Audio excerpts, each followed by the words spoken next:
আজকে আমরা খুব বিস্তারিতভাবে আমাদের যে সমস্ত স্বাস্থ্য সংক্রান্ত আমাদের বিভিন্ন প্রোগ্রাম ছিল, যেমন আমাদের ম্যাটারনাল হেলথ, চাইল্ড হেলথ, আমাদের মেজলেস রুবেলা ডিজিজ, টিবি মুক্ত ভারত অভিযান, ম্যালেরিয়া, কালা আজার, এছাড়াও ফাইলেরিয়া সহ আমাদের নানা ধরনের ভারত সরকারের যে বিভিন্ন কর্মসূচিগুলো চলছে হেলথ সেক্টরে, তার উপরে প্রত্যেকটা সেক্টর ধরে ধরে আমরা রিভিউ করেছি। প্রথমত বলে রাখি, বিগত সরকার হেলথ সেক্টরে ভারত সরকারের সঙ্গে সহযোগিতা তো দূরের কথা, বিরোধিতা করেছে, যার ফলে পশ্চিমবাংলায় লক্ষ লক্ষ তো বলবো না, কোটি কোটি পশ্চিমবাংলার মানুষ ভারতবর্ষের অন্য প্রদেশগুলো যে ধরনের হেলথ সেক্টরে কেন্দ্র রাজ্য যৌথ উদ্যোগে বেনিফিটস গুলো পাচ্ছেন, সেখান থেকে বঞ্চিত হয়েছেন। আজকে আমরা একটি কম্প্রিহেন্সিভ ডিসকাশন এবং মেজার্স এবং রোডম্যাপ তৈরি করেছি, যে রোডম্যাপের মধ্য দিয়ে আমরা পশ্চিমবঙ্গে স্বাস্থ্য ক্ষেত্রে ভারত সরকারের সমস্ত সুযোগ সুবিধাগুলি গ্রহণ করে পশ্চিমবঙ্গে হেলথ সেক্টরে আমরা একটা যুগান্তকারী পরিবর্তন আনার সিদ্ধান্ত নিয়েছি। আপনারা, আমাদের কেন্দ্রীয় স্বাস্থ্যমন্ত্রী মহোদয় বললেন যে 15, 16, 17, আমি কেন্দ্রে তখনও স্বাস্থ্যমন্ত্রী ছিলাম, ডেঙ্গুর সংখ্যা পর্যন্ত আমাকে চেয়ে দেওয়া হয়নি, অস্বীকার করা হয়েছে। Central state political government to government relation তো ছিলই না, প্রশাসকদের মধ্যে বা ব্যুরোক্রেটসদের মধ্যে বা ডাক্তারদের মধ্যে বা হেলথ সেক্টরে যারা দায়িত্বপ্রাপ্ত তাদের মধ্যেও টকিং টার্ম, চিঠিপত্র আদান প্রদান ছিল না। একটা মারাত্মক ধরনের নেগেটিভিটি কাজ করেছে, যার কুফল সর্বত্র আমরা দেখতে পাচ্ছি। আয়ুষ্মান ভারতে ইতিমধ্যে এনরোলমেন্টের কাজ শুরু হয়েছে। আমাদের বিশ্বাস যে জুলাই মাস থেকে আয়ুষ্মান ভারতের কার্ড আমরা দিতে পারবো এবং তার বেনিফিট গোটা ভারতবর্ষে আয়ুষ্মান ভারত কার্ড হোল্ডাররা পাবেন। আমরা আশা করছি যে স্বাস্থ্যসাথীর কার্ডের সঙ্গে যুক্ত এমন 6 কোটিরও বেশি আমরা যারা কার্ড হোল্ডার তাদেরকে আয়ুষ্মান ভারতে এক্ষুনি নিয়ে যেতে পারবো। পরে পরে এই সংখ্যা আরো বৃদ্ধি পাবে এবং যারা নতুন করে আয়ুষ্মান ভারতে যুক্ত হতে চান, স্বাস্থ্যসাথীতে যুক্ত হননি, তাদের ক্ষেত্রেও অপরচুনিটি থাকছে। আমরা জুন মাসের প্রথম সপ্তাহের মধ্যে আয়ুষ্মান আরোগ্য মন্দিরের এগ্রিমেন্ট দিল্লিতে করার সিদ্ধান্ত নিয়েছি। সেখানে পশ্চিমবঙ্গ সরকার এবং ভারত সরকার মন্ত্রী স্তরে, আধিকারিক স্তরে উপস্থিতিতে একটি ইভেন্টের মাধ্যমে বা একটি ছোট্ট অনুষ্ঠানের মাধ্যমে আমরা এটা করব। কারণ আয়ুষ্মান আরোগ্য মন্দিরের বেনিফিট শুধু পশ্চিমবঙ্গে থাকা স্থায়ী বাসিন্দারা নন, প্রায় 1 কোটির কাছাকাছি পশ্চিমবঙ্গের স্থায়ী বাসিন্দা কর্মসূত্রে পেটের টানে বাইরের রাজ্যে আছেন বা এডুকেশন নেওয়ার জন্য বাইরের রাজ্যে আছেন, তারাও এই সুযোগ পাবেন গোটা দেশব্যাপী, সেই এগ্রিমেন্ট আমরা জুন মাসের প্রথম সপ্তাহে দিল্লিতে করার সিদ্ধান্ত নিয়েছি। আমাদের সার্ভাইকাল ক্যান্সারের যে প্রিভেন্টিভ আমাদের ভ্যাকসিনেশন ফেব্রুয়ারি 2026-এ মাননীয় প্রধানমন্ত্রী দেশব্যাপী চালু করেছেন। পশ্চিমবঙ্গে 7 লক্ষের বেশি ডোজ ভারত সরকার তারা দিতে চান। আমাদের এই 14 থেকে 15 বছরের আমাদের বোনেদের বা বালিকাদের, তাদেরকে আমরা এইটা দিতে পারি, যেটা ভারতবর্ষের অন্যান্য রাজ্যে কমপ্লিট হয়ে গেছে। আগামী 30 মে পশ্চিমবঙ্গে এটা অফিসিয়ালি লঞ্চ হবে। বিধাননগর সাব ডিভিশন হসপিটালে আমি নিজে এবং রাজ্য সরকারের অন্যান্য প্রতিনিধিরা উপস্থিত থেকে এটা শুরু করবেন। 30 তারিখেই আমরা টিভি মুক্ত ভারতের একটি ওয়ার্কশপ কলকাতাতে করব। সেখানে পশ্চিমবঙ্গ থেকে নবনির্বাচিত সমস্ত বিধায়ক এবং পশ্চিমবঙ্গ থেকে লোকসভা রাজ্যসভায় যারা সাংসদ আছেন তাদেরকে নিয়ে হবে। এটা ভারতবর্ষের সব রাজ্যেই প্রায় কমপ্লিট হয়েছে। জাতীয় স্তরে এমপিদের নিয়ে কেন্দ্রীয় স্বাস্থ্যমন্ত্রী করেছেন।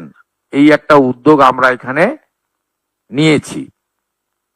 আমাদের কতগুলো সেক্টরে যদি আপনারা দেখেন, তার মধ্যে প্রধানমন্ত্রী জন ঔষধি কেন্দ্র এখন 117টা চলছে। আমরা 467, একটাও চলে না এখন, চলে। হ্যাঁ, আমরা প্রধানমন্ত্রী জনঔষধি কেন্দ্র মোট 468টা করার প্রস্তাব, 469টা করার প্রস্তাব ভারত সরকারকে দিয়েছি, যাতে block health centre, BPHC, sub division hospital এবং ডিস্ট্রিক্ট হসপিটাল কভার করবে।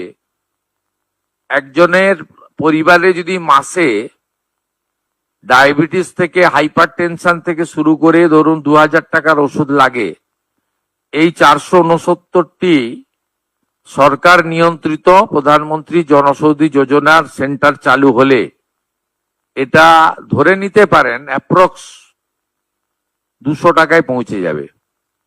অন্তত 10 গুণ বেনিফিট পাবেন।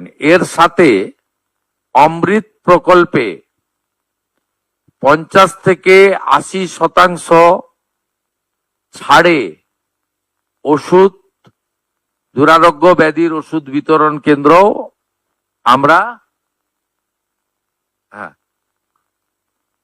70%, 80% পর্যন্ত ফ্রি থাকবে। আমাদের বিগত সরকারের প্রপারলি মনিটরিং না করার ফলে নবজাতক যাদের বয়স 5 বছর, সেই 5 বছরের নিচে এখানে মৃত্যু হার অনেক বেশি। বিশেষ করে কলকাতা, মুর্শিদাবাদ, পূর্ব বর্ধমান, বীরভূম, মালদা ইত্যাদি জেলাগুলির রিপোর্ট অ্যালার্মিং। এই বিষয়ে আমরা সিদ্ধান্ত গ্রহণ করেছি এবং আমাদের টিবি মুক্ত ভারতের কথা বলেছি। আমরা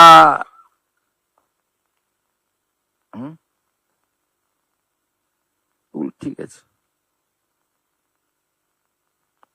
আমাদের ন্যাশনাল লেপ্রোসি ইরাডিকেশন প্রোগ্রামে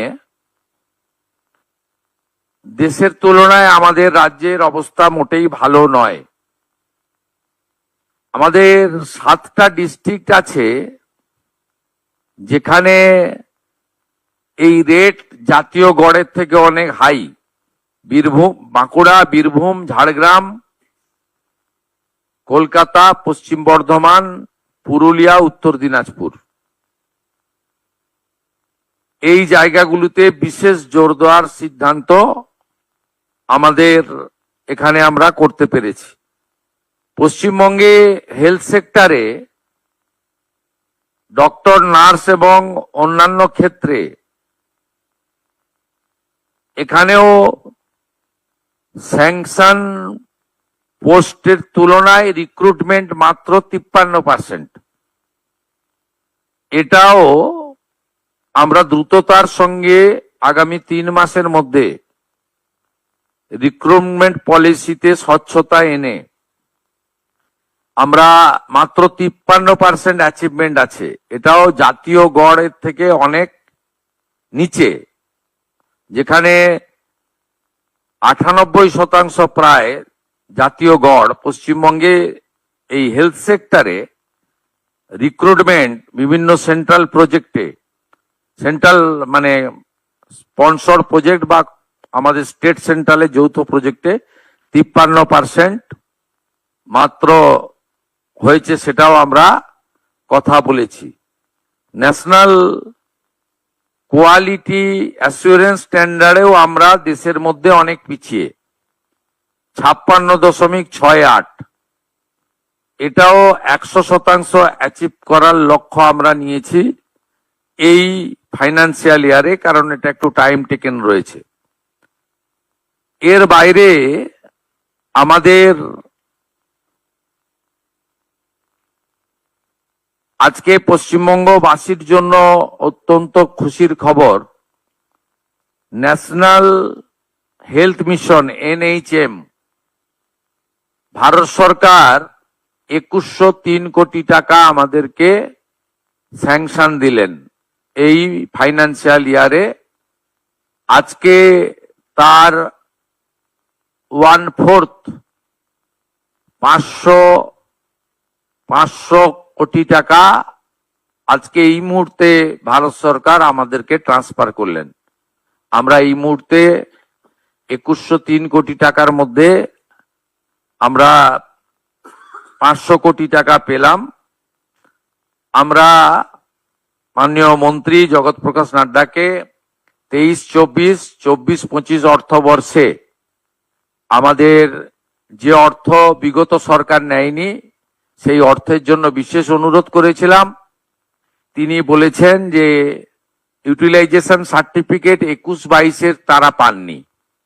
21-22 ইউটিলাইজেশন সার্টিফিকেট হেলথ সেক্রেটারি এবং ফিনান্স সেক্রেটারি 30 মের মধ্যে পাঠিয়ে দিলে 23-24, 24-25 অর্থ রিএম্বার্সমেন্ট করবেন বলে তিনি আমাদেরকে প্রতিশ্রুতি দিয়েছেন। এর বাইরেও আমরা আরেকটি স্কিমে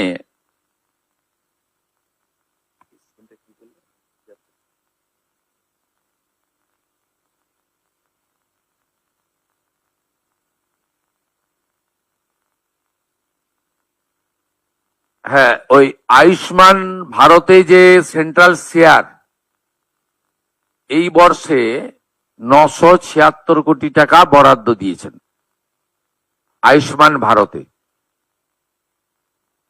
অর্থাৎ আমরা আজকে 3000 কোটি টাকার স্যাংশন পেয়েছি, 500 কোটি টাকা আমরা আমাদের ফান্ড পেলাম, বাকিটা অর্থবর্ষে পরপর পেয়ে যাব। তাতে দুটো সেক্টর আছে, এক হচ্ছে আমাদের NHM এ 2103 কোটি টাকা, আয়ুষ্মান ভারতে 976 কোটি টাকা। এর সাথে সাথে 15th ফিনান্সেও আমরা এই অর্থবর্ষে অর্থ পাবো, তার পরিকল্পনা এবং ব্যবস্থা চূড়ান্ত হবে। আমরা পশ্চিমবাংলার মানুষকে আশ্বস্ত করতে চাই, কেন্দ্র রাজ্য যৌথ উদ্যোগে আপনাদের স্বাস্থ্য পরিষেবার ক্ষেত্রে এক যুগান্তকারী অধ্যায় বর্তমান সরকারের সময়ে শুরু করতে আমরা চলেছি এবং এর সুফল আপনারা কিছুদিনের মধ্যেই পেতে শুরু করবেন। আমি মাননীয় মন্ত্রীকে আজকে অনুরোধ করেছি,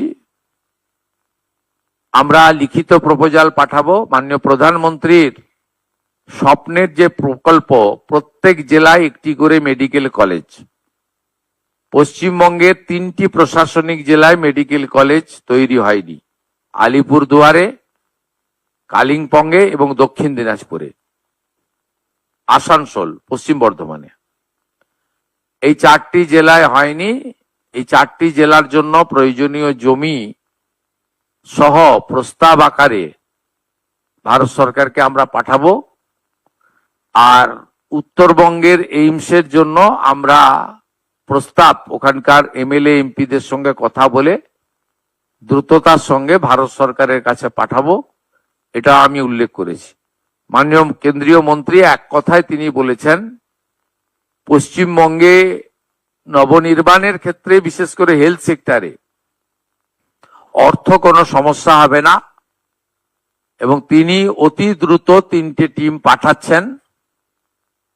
ভারত সরকার এবং বিভিন্ন WHO সহ যে হেলথ সেক্টরে বিশেষ বিশেষ কার্যক্রমগুলো চলছে সেই ব্যাপারে আমাদের একেবারে BMOH স্তরে ব্রিফ করার জন্য এবং CMOH বা রাজ্য স্তরে বা বিভিন্ন আমাদের স্পেশাল যে হসপিটালগুলি রয়েছে সেই হসপিটালের স্পেশালিস্ট ডক্টর বাবুদের নিয়ে একটি শর্ট ডিউরেশনে ইন হাউস ট্রেনিং দেওয়ার জন্য তারা 3টে টিম পাঠাবেন। এই ব্যবস্থা আমরা আজকের এই আমাদের ভার্চুয়াল মিটিং এর মধ্যে এটা আমাদের আজকে অ্যাচিভমেন্ট। এইটুকু আপনাদের জানানোর জন্যই আমরা মিলিত হয়েছিলাম।